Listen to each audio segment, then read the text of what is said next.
ಹಿರಿಯರದು ಕೂಡ ತಪ್ಪಿದೆ. ಏನಪ್ಪಾ ಅಂದ್ರೆ ಹೊರಗೆ ಹೋಗೋ ಸಂದರ್ಭದಲ್ಲಿ ಬಾಗಿಲು ಹಾಕು ಅನ್ನೋ ಬದಲು ಡೋರ್ ಹಾಕು ಅಂತ ಹೇಳುತ್ತೀವಿ. ನಾವು ಬರೋದ್ ಸ್ವಲ್ಪ ತಡ ಅನ್ನೋ ಬದಲು ನಾವು ಬರೋದ್ ಸ್ವಲ್ಪ ಲೇಟು ಅಂತ ಹೇಳುತ್ತೀವಿ. ಹೀಗೆ ನಮ್ ಕನ್ನಡಾಂಗ್ಲವನ್ನ ನಾವು ಮಾತನಾಡ್ತಾ ಇದ್ರೆ ಸಂಪೂರ್ಣವಾಗಿ ಕನ್ನಡ ಉಳಿಸೋದು ಯಾವಾಗ?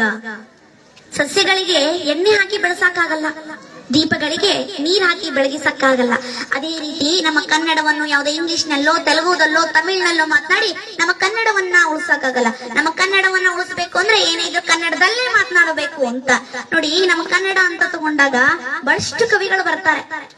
ಕವಿಗಳು ಅಂತ ತಗೊಂಡಾಗ ಪಂಪ ತಗೊಳ್ಳಿ, ರನ್ನ ತಗೊಳ್ಳಿ, ಜನ್ನ ತಗೊಳ್ಳಿ, ಎಲ್ಲರೂ ಬರ್ತಾರೆ.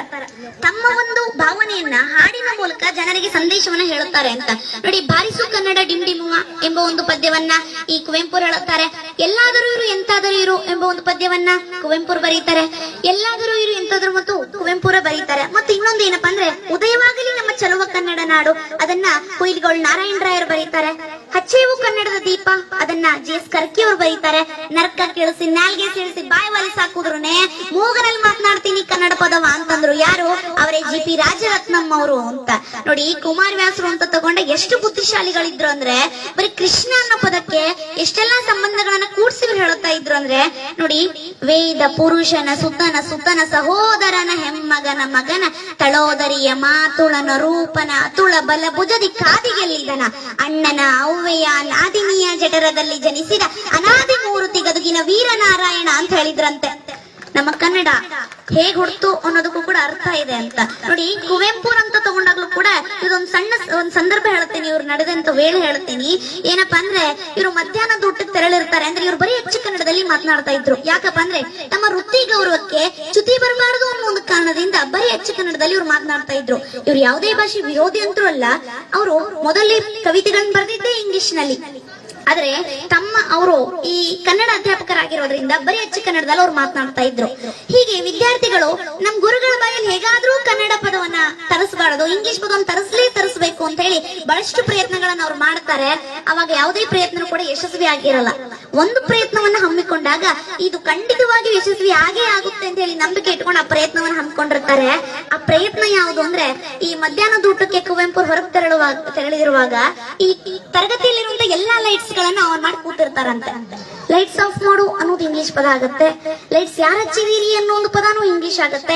ಇಂಗ್ಲಿಷ್ ತರಿಸ್ತೀವಿ ಇವ್ರ ಬಾಯಲ್ಲಿ ಅಂತ ಹೇಳಿ ಅವ್ರ ಕುತೂಹಲದಿಂದ ಶಾಂತ ರೀತಿಯಿಂದ ಎಲ್ಲಾ ವಿದ್ಯಾರ್ಥಿಗಳು ತರಗತಿಯಲ್ಲಿ ಕೂತಿರ್ತಾರೆ. ಆಗ ಕುವೆಂಪು ಮಧ್ಯಾಹ್ನದ ಊಟ ಮುಗಿಸಿ ಬರ್ತಾರಂತೆ ತರಗತಿಗೆ. ಬಂದು ಈ ಎಲ್ಲಾ ಲೈಟ್ಸ್ ಗಳನ್ನ ಆನ್ ಆಗಿರೋದು ನೋಡ್ತಾರೆ. ಲೈಟ್ಸ್ ಯಾರು ಹಚ್ಚಿದ್ರು ಅಂತ ಕೇಳ್ಬೇಕಲ್ಲ, ಇಂಗ್ಲಿಷೇ ಆಗತ್ತದು. ಅದ್ ಅಚ್ಚ ಕನ್ನಡದಲ್ಲಿ ಅವ್ರು ಮಾತನಾಡ್ತಾ ಇದ್ರಲ್ಲ, ಅವ್ರು ಏನಂತ ಕೇಳಿದ್ರು ಅಂದ್ರೆ ಈ ಮಠ ಮಧ್ಯಾಹ್ನದಲ್ಲಿ ದೇವಿಗೆ ಹಚ್ಚಿರುವಂತ ಧೀರರಾರು ಅಂತ ಕೇಳಿದಾಗ ಯಾರು ಹಚ್ಚಿರ್ತಾರೋ ಸರ್ ನಾ ಹಚ್ಚಿದೀನ್ರಿ ಅಂತ ನಿಲ್ತಾನಂತೆ.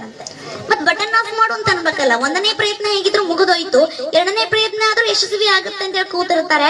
ಬಟನ್ ಆಫ್ ಮಾಡಿದ್ರೆ ಲೈಟ್ಸ್ ಆಫ್ ಆಗೋದು, ಮತ್ತೆ ಇಂಗ್ಲಿಷ್ ಪದನೇ ಆಗುತ್ತಲ್ಲ ಇದು. ಅವಾಗ ಏನ್ ಹೇಳ್ತಾರೆ ಅಂದ್ರೆ ಎಲೆ ಅಧಮ ಅದುಮು ಆ ಗುಂಡಿಯನ್ನು ಅಂತ ಹೇಳಿದ್ರಂತೆ. ಏನಪ್ಪಾ ಅಂದ್ರೆ ಅಧಮ ಅಂದ್ರೆ ದಡ್ಡ, ಈ ಅದುಮು ಅಂದ್ರೆ ಒತ್ತು, ಗುಂಡಿ ಅಂದ್ರೆ ಬಟನ್ ಅಂತ. ಎಲೆ ಅಧಮ ಅದುಮು ಆ ಗುಂಡಿಯನ್ನು ಅಂತ ಹೇಳಿದ್ರಂತೆ. ಅವಾಗ ವಿದ್ಯಾರ್ಥಿಗಳಿಗೆ ಅನ್ಸುತ್ತೆ ನಮ್ ಗುರುಗಳೇ ಕನ್ನಡದ ಮೇಲೆ ಇಷ್ಟ ಅಭಿಮಾನ ಪಡುವಾಗ ನಾವ್ಯಾಕ್ರಿ ಸುಮ್ಬಿಡ್ಬೇಕು, ನಾವು ಕೂಡ ಕನ್ನಡವನ್ನ ಮಾತನಾಡೋಣ ಅಂತ ಹೇಳಿ ಅವರು ಕೂಡ ಕನ್ನಡವನ್ನ ಮಾತನಾಡ್ಲಿಕ್ಕೆ ಶುರು ಮಾಡಿದ್ರು ಅಂತ. ಇದು ನಮ್ಮ ಕನ್ನಡ ಭಾಷೆಗೆ ಒಂದು ಶ್ರೀಮಂತಿಕೆ ಅಂತ ನೋಡಿ. ಈ ಇಂಗ್ಲಿಷ್ ಹುಟ್ಟಿದ್ದು ಸಂಸ್ಕೃತ ಭಾಷೆಯಿಂದಲೇ ಅಂತ ಹೇಳಬಹುದು. ನಾವು ಸಂಸ್ಕೃತ ನೆಲದಿಂದ ಹುಟ್ಟಿದವರು, ನಾವು ಹೆಮ್ಮೆ ಪಡಬೇಕು ಸಂಸ್ಕೃತ ಭಾಷೆಗೆ. ನೋಡಿ, ನಾವು ಸಂಸ್ಕೃತದಲ್ಲಿ ಅಣ್ಣನಿಗೆ ಏನಂತ ಕರಿತೀವಿ? ಭ್ರಾತೃ ಅಂತ ಕರಿತೀವಿ. ಅದು ಇಂಗ್ಲಿಷ್ ನಲ್ಲಿ ಬ್ರದರ್ ಅಂತ ಆಯ್ತು. ನಾವು ಮಾತೃಗೆ ನಮ್ ತಾಯಿಗೆ ಮಾತೃ ಅಂತ ಕರೆದ್ರೆ ಅದು ಇಂಗ್ಲಿಷ್ ನಲ್ಲಿ ಮದರ್ ಅಂತ ಆಗುತ್ತೆ. ತಂದೆಗೆ ಪಿತೃ ಅಂತ ಕರೆದ್ರೆ ಅದು ಇಂಗ್ಲಿಷ್ ನಲ್ಲಿ ಫಾದರ್ ಅಂತ ಆಯ್ತು ಅಂತ. ಬರೀ ಸಂಬಂಧಗಳಷ್ಟೇ ಅಲ್ಲ, ವಾರಗಳಂತ ತಗೊಂಡಾಗ್ಲೂ ಕೂಡ ನಮ್ಮ ಪೂರ್ವಿಕರು ಮೊದಲೇ ದಿನವನ್ನ ಸೂರ್ಯನಿಗೋಸ್ಕರ ಇಡೋಣ, ಇಡೀ ಜಗತ್ತಿಗೆ ಬೆಳಕೊಡೋನು ಸೂರ್ಯ, ಸೂರ್ಯನಿಗೋಸ್ಕರ ಮೊದಲ ದಿನವನ್ನ ಇಡೋಣ ಅಂತಂದಾಗ ರವಿ ಅಂದ್ರೆ ಸೂರ್ಯ ಅಂದ್ರೆ ರವಿವಾರ ಅಂತ ಇಡೋಣ ಅಂತ ಹೇಳಿ ಸೂರ್ಯನಿಗೋಸ್ಕರ ಮೊದಲ ದಿನವನ್ನ ಇಟ್ರು. ಅದೇ ಇಂಗ್ಲಿಷ್ ನವರು ಸಂಡೇ ಅಂತ ಮಾಡಿದ್ರು. ಸಂಡೇ ಅಂತ ಕರಿತೀವಿ ರವಿವಾರಕ್ಕೆ. ಎರಡನೇ ದಿನ ಸೋಮವಾರ ಅಂತ. ನಮ್ಮ ಪೂರ್ವಿಕರು ಸೂರ್ಯನನ್ನ ಬಿಟ್ರೆ ಇಡೀ ಜಗತ್ತಿಗೆ ಅತಿ ಹೆಚ್ಚು ಬೆಳಕೊಡೋನು ಚಂದ್ರ, ಚಂದ್ರ ಅಂದ್ರೆ ಸೋಮ. ಎರಡನೇ ದಿನವನ್ನ ಅವನಿಗೋಸ್ಕರ ಇಡೋಣ ಅಂತ ಹೇಳಿ ಸೋಮವಾರ ಅಂತ ಇಟ್ರು.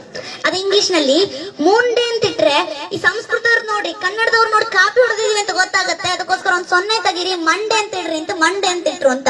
ಇದು ನಮ್ಮ ಕನ್ನಡ ಭಾಷೆಗಿರುವಂತ ವೈಶಿಷ್ಟ್ಯ ಅಂತ ನೋಡಿ. ಇದಷ್ಟೇ ಅಲ್ಲ, ನಾವು ಶತಂಬರ ಅಂತ ಕರೆದ್ರೆ ಇಂಗ್ಲಿಷ್ ನಲ್ಲಿ ಸೆಪ್ಟೆಂಬರ್ ನವೆಂಬರ್ ಅಂತ ಕರೀತಾರೆ. ನವೆಂಬರ ಅಂತ ಕರೆದ್ರೆ ನವೆಂಬರ್ ಅಂತ ಕರೀತಾರೆ. ನಾವು ದಶಂಬರ ಅಂತ ಸಂಸ್ಕೃತದಲ್ಲಿ ಕರೆದ್ರೆ ಅದು ಇಂಗ್ಲಿಷ್ ನಲ್ಲಿ ಡಿಸೆಂಬರ್ ಅಂತ ಕರೀತಾರೆ ಅಂತ. ಇಡೀ ಪ್ರಪಂಚದ ಲಿಂಕ್ ಲ್ಯಾಂಗ್ವೇಜ್ ಆಗಿರುವಂತ ಇಂಗ್ಲಿಷ್, ಇಡೀ ಪ್ರಪಂಚದ ಎಲ್ಲಾ ಜ್ಞಾನವನ್ನು ತನ್ನಲ್ಲೇ ಬಚ್ಚಿಟ್ಕೊಂಡು ಮೆರೆದಾಡ್ತಿರುವಂತ ಇಂಗ್ಲಿಷ್ಗಾಗ್ಲಿ, ಭಾರತದ ಹೆಚ್ಚಾಗಿ ಮಾತನಾಡುವಂತ ಹಿಂದಿಗಾಗ್ಲಿ ತನ್ನದೇ ಆದಂತ ಸ್ವಂತ ಲಿಪಿ ಇಲ್ಲ ಅಂತ. ಇಂಗ್ಲಿಷು ಲ್ಯಾಟಿನ್ ಲಿಪಿಯನ್ನ ಬಳಸ್ಕೊಂಡು ಬರೆದ್ರೆ, ಹಿಂದಿ ದೇವನಾಗರಿ ಲಿಪಿಯನ್ನ ಬಳಸ್ಕೊಂಡು ಬರೀತಾರೆ. ಆದ್ರೆ ನಮ್ಮ ಕನ್ನಡ ಇದೆಲ್ಲದರ ನಡುವೆ ತನ್ನದೇ ಆದಂತ ಸ್ವಂತ ಲಿಪಿಯನ್ನಿಟ್ಟು ಅಗ್ರಪಂಕ್ತಿಯಲ್ಲಿ ನಿಲ್ಲುತ್ತಲ್ಲ, ಇದು ನಮ್ಮ ಕನ್ನಡದ ವೈಶಿಷ್ಟ್ಯ ಅಂತ. ಕನ್ನಡ ಒಂದು ಅಕ್ಷರ ಹುಟ್ಟಬೇಕು ಅಂದ್ರೂ ಅದರಿಂದ ದೊಡ್ಡ ನಿಯಮ ಇದೆ ಅಂತ. ಹೊಟ್ಟೆಯಿಂದ ಏನು ಉಸಿರು ಹೊರಗಾಗ್ತೀವಲ್ಲ ಆಗ್ಲೇ ಅಕ್ಷರಗಳು ಹುಟ್ಟುತ್ತವೆ. ಅ ಆ ಇ ಈ ಊರು ಎ ಎ ಐ ಒ ಓ ಔ ಅಂತ ಹೇಳ್ಬೇಕಾದಾಗ ನಮ್ಮ ಹೊಟ್ಟೆಯಲ್ಲಿರೋ ಉಸಿರನ್ನ ಹೊರಗೆ ಹಾಕುವಾಗ ತಡೆಯುವಂತ ಯಾವುದೇ ರೀತಿ ವ್ಯವಸ್ಥೆ ಇರೋಲ್ಲ. ಸುಮ್ನೆ ಹೊರಗೆ ಬಂದ್ಬಿಟ್ರೆ ಸಹಜವಾಗಿ ಸ್ವರ ನಿರ್ಮಾಣ ಆಗುತ್ತೆ ಅಂತ. ಎರಡನೇದಾಗಿ ಬರುತ್ತೆ ವ್ಯಂಜನಾಕ್ಷರಗಳು. ಕ ಕ ಗ ಗ ಂಗ ಅಂತ ಹೇಳುವಾಗ ಹೊಟ್ಟೆಯಲ್ಲಿರೋ ಉಸಿರನ್ನ ಕಂಠದ ಆಳದಲ್ಲಿ ತಡೆ ಹಿಡಿತೀವಿ, ಕ ಕ ಗ ಗ ಂಗ ಆಗುತ್ತೆ.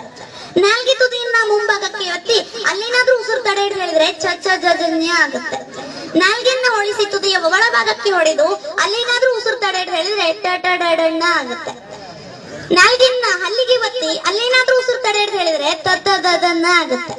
ಹೊಟ್ಟೆಯಲ್ಲಿರೋ ಉಸಿರನ್ನ ಹೊರಗೆ ಹಾಕುವಾಗ ಎರಡು ತುಟಿಗಳು ಅಡೆತಡೆ ಮಾಡಿದ್ರೆ ಪ ಪ ಪ ಪ ಮ ಆಗುತ್ತೆ ಅಂತ. ಎಷ್ಟು ವೈಜ್ಞಾನಿಕ ಅಂತ. ಕಂಠದ ಆಳದಿಂದ ಶುರು ಮಾಡಿ ತುಟಿಯವರೆಗೂ ಗಾಳಿಯನ್ನ ತಡೆಯೋ ಒಂದೊಂದು ಜಾಗದ ಮೂಲಕ 5 ಅಕ್ಷರಗಳೇನು ಹುಟ್ಟುತ್ತಾವಲ್ಲ, ಅದು ನಮ್ಮ ಕನ್ನಡದ ವೈಶಿಷ್ಟ್ಯ ಅಂತ. ಓದಿದ್ದನ್ನ ಬರೆಯುವಂತಹ, ಬರೆದಿದ್ದನ್ನ ಓದುವಂತಹ, ಮಾತನಾಡಿದ್ದನ್ನ ಬರೆಯುವಂತ ಸಾಮರ್ಥ್ಯ ಇರೋ ಭಾಷೆ ನಮ್ಮದು. ಅದು ಕೆಲವು ಭಾಷೆಗೆ ಮಾತ್ರ ಇದೆ ಅಂತ. ಕನ್ನಡ ನನ್ನ ಮನಸ್ಸು, ಕನ್ನಡ ನನ್ನ ಕನಸು, ಕನ್ನಡವೇ ನನ್ನ ಹೆಮ್ಮೆಯ ಸೊಗಸು, ಕನ್ನಡಿಗರ ಬಾಯಲ್ಲಿ ಕನ್ನಡ ಇಲ್ಲದೆ ಹೋದ್ರೆ ನನಗೆ ಮುನಿಸು ಅಂತ ಹೇಳುತ್ತಾ ನನ್ನ ಒಂದು ಮಾತುಗಳನ್ನ ಮುಗಿಸ್ತೇನೆ. ನಾವು ಮಾತನಾಡಲಿಕ್ಕೆ ಅವಕಾಶ ಮಾಡಿಕೊಟ್ಟಂತ ತಮ್ಮೆಲ್ಲರಿಗೂ ಧನ್ಯವಾದಗಳು.